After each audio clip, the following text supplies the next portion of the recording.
Orientações sobre as instalações de instituições arquivísticas. Para maior funcionalidade e segurança do arquivo público municipal, recomenda-se que sejam destinadas áreas específicas para o público, para os trabalhos técnicos e administrativos e para a guarda dos documentos. As áreas e serviços destinados ao atendimento do público e de trabalho dos técnicos também devem respeitar as recomendações quanto ao emprego de materiais que não representem risco de incêndio ou outros acidentes. A preocupação com o conforto dos usuários e dos funcionários e com a segurança do próprio acervo impõe um planejamento de circulação adequado, capaz de prever o trânsito de cadeiras de rodas e de carrinhos para transporte de documentos. As condições ambientais devem assegurar conforto humano e as instalações sanitárias e de circulação precisam atender aos portadores de necessidades especiais. Os depósitos para armazenamento dos documentos devem estar isolados das áreas de circulação de público e ter acessos independentes por corredores, vãos e portas corta-fogo. Cada depósito deve ter área máxima de 200 metros quadrados. Nos depósitos de guarda permanente de documentos textuais, papel, são recomendados índices de umidade relativa, UR, de 50%, com variação diária de mais ou menos 5%. A temperatura ideal para os documentos é de 20 graus Celsius, com variação diária de mais ou menos 1 grau Celsius, obtida por meio do uso individual ou combinado de ventilação natural ou forçada, de desumidificadores ou de unidades de refrigeração. Documentos como fotografias, filmes, discos, registros eletrônicos, fitas de áudio e vídeo requerem condições ambientais específicas, cuja informação pode ser encontrada em algumas publicações técnicas. As condições adequadas de temperatura e de umidade relativa do ar são elementos vitais para prolongar a sobrevivência dos registros. Se os níveis de umidade relativa, UR, são muito baixos, aumenta-se o risco de quebra das fibras e esfarelamento dos materiais orgânicos fibrosos. A estabilidade da temperatura e da umidade relativa do ar é especialmente importante, e as mudanças bruscas ou constantes são muito danosas. No caso de não existir a possibilidade de se instalar um sistema de climatização, a instalação de umidificadores, desumidificadores, exaustores e ventiladores pode surtir bons resultados. O sistema de ar-condicionado ideal é aquele que controla a temperatura, a umidade e ainda filtra os agentes poluentes antes de insuflar o ar no ambiente interno. Ele deve ficar em funcionamento durante as 24 horas do dia. Os investimentos em climatização podem ser reduzidos com estudos sobre o posicionamento do edifício, a vegetação e a topografia do local onde será construído o edifício. Outra forma de proteger as coleções e reduzir o custo de climatização é eleger para os depósitos as áreas que recebem menor insolação. O sistema de climatização deve ser independente para as áreas de depósitos, pois devem atender às necessidades de preservação dos documentos ali armazenados e manter condições estáveis, exigindo que os equipamentos funcionem sem interrupção.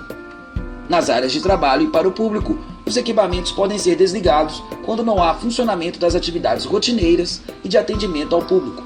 Isso significa uma considerável redução de custos.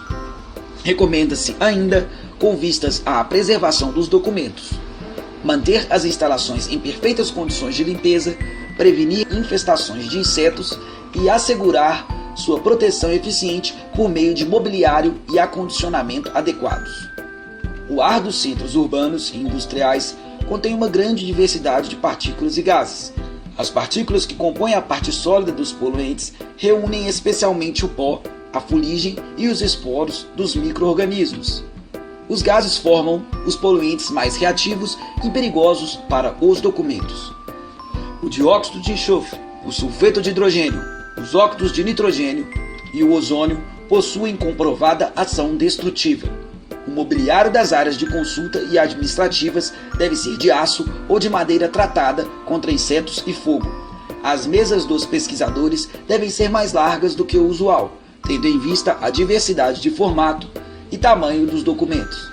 Todo mobiliário metálico deve ser fabricado com chapas de aço carbono fosfatizado, com pintura eletrostática, sem apresentar remendos grosseiros ou cantos pontiagudos que possam danificar os documentos ou ferir pessoas. As estantes devem ser instaladas em fileiras geminadas, cada uma com pelo menos 2,20 metros de altura. As prateleiras não devem ultrapassar 1 metro de comprimento e 40 centímetros de profundidade. As colunas das estantes devem conter perfurações a cada 5 centímetros, para permitir a regulagem das prateleiras, que poderão receber documentos acondicionados em diversos tipos e dimensões de embalagens. Cada módulo de estante tem em média de 5 a 7 prateleiras. As estantes e seus suportes devem resistir a um peso distribuído de 100 kg por metro quadrado de prateleiras. Recomenda-se o emprego de elementos de esforço com formato em X e tirantes metálicos interligando os módulos e ou fixados ao piso, para que tenham maior estabilidade. Deve-se evitar painéis cegos entre os dois lados das prateleiras, de modo a assegurar uma boa circulação de ar.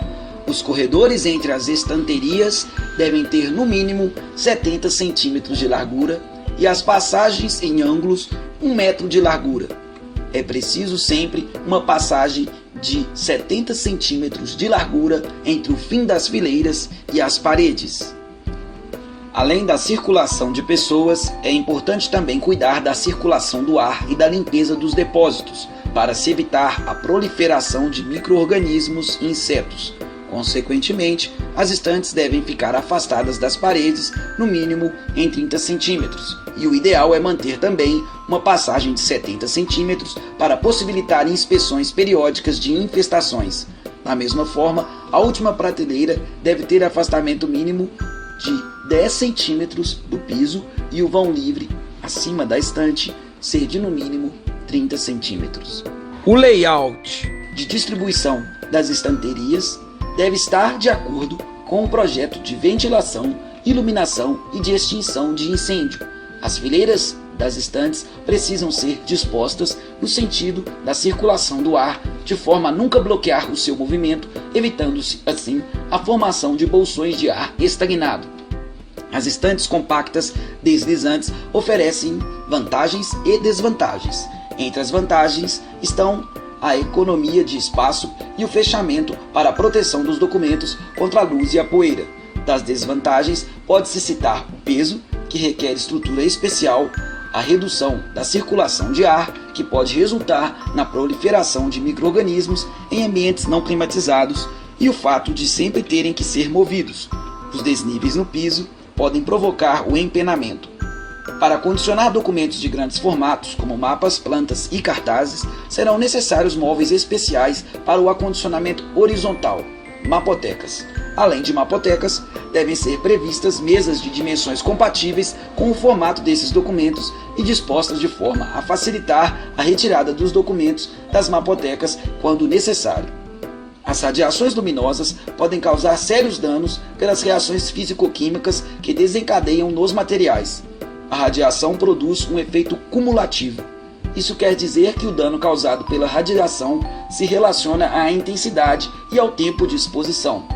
A radiação ultravioleta é invisível e constitui a forma mais energética e destrutiva da luz, devendo, no que se refere à conservação de documentos, ser evitada ao máximo. Entretanto, as radiações visíveis também podem causar danos e, portanto, os níveis de luminosidade devem ser sempre controlados. Os níveis de iluminação adequados para as áreas de trabalho e de leitura são em torno de 800 lux. Nas salas de leitura e de trabalho deve ser utilizada a luz natural e artificial, sempre que possível combinadas, atendendo às necessidades de conforto visual. Nos corredores, vestíbulos e depósitos, a intensidade pode ser reduzida para 500 ou 450 lux. Qualquer fonte de luz com emissões superiores de UV tem de ser filtrada. Para quase todos os suportes armazenados nos arquivos, recomenda-se a exposição no máximo de 200.000 horas por lux por ano.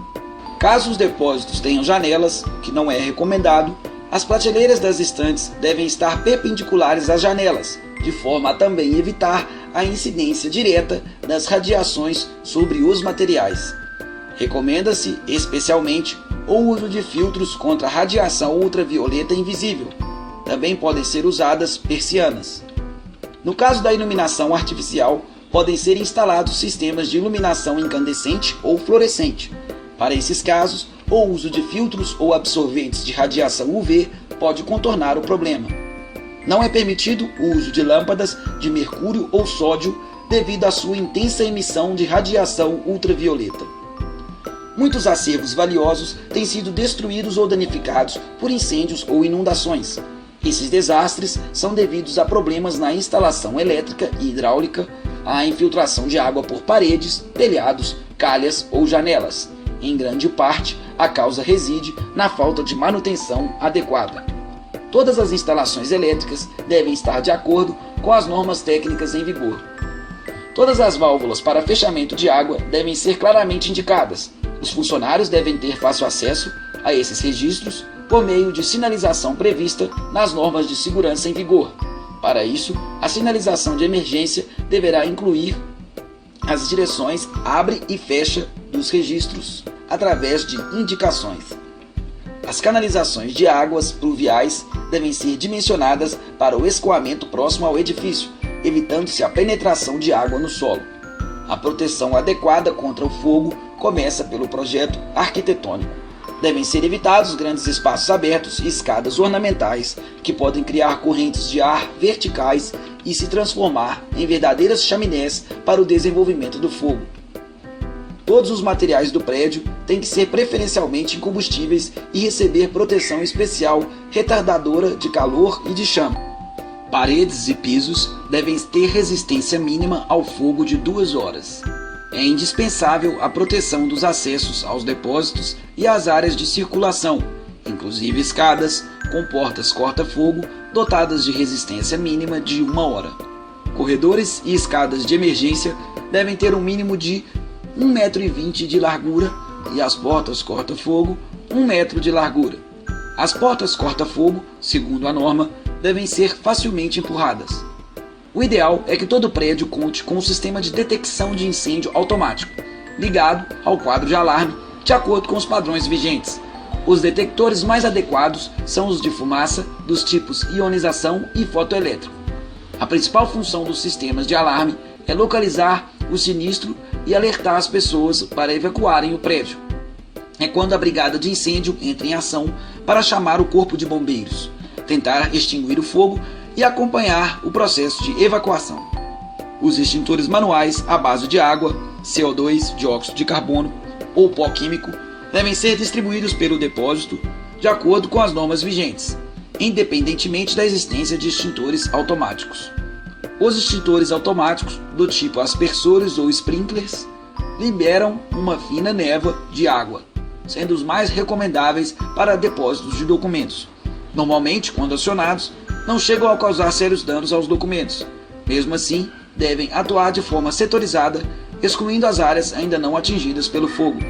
Recomenda-se que cada instituição desenvolva um plano de salvamento e resgate das coleções em casos de desastre, a ser desenvolvido por uma equipe especialmente responsável pelo salvamento do acervo e incumbida da implantação e execução do plano de emergência.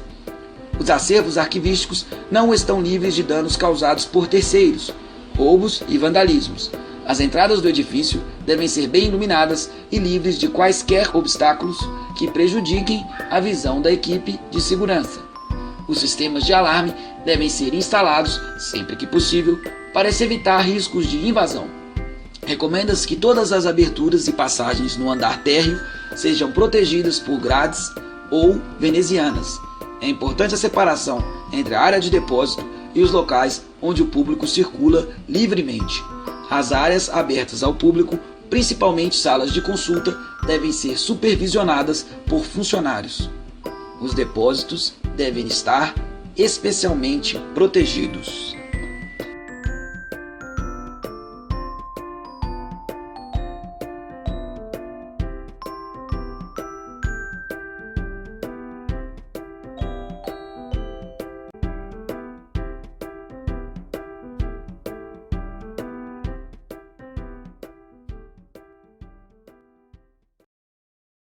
Created using Powtoon.